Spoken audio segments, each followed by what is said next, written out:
Y el armado rápido para Kisowarima, dios del rayo. Si tienes su orbe UR por cada capa de relámpago que tengamos, se va a aumentar nuestro poder hasta un 4%. Y simplemente por empezar nuestro turno ya vamos a tener una gracias al orbe.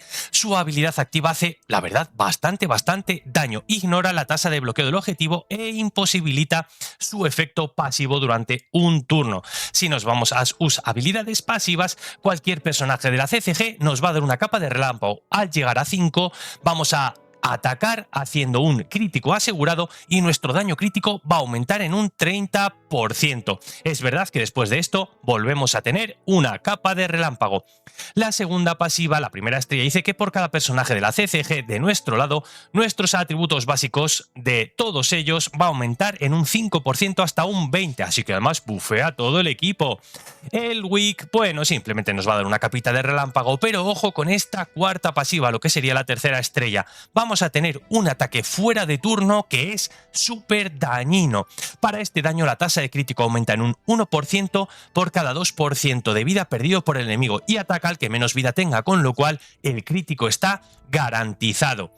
A partir de aquí, un Kisowarima dios del rayo mínimo sería con su primera estrella, porque lo tenemos que llevar principalmente con personajes de la CCG. Pero créeme que si tienes un Kisowarima dios del rayo con su tercera estrella, te vas a alegrar un montón por ese daño que va a hacer fuera de turno. El Kisowarima mamadísimo sería con la ultra cuchilla.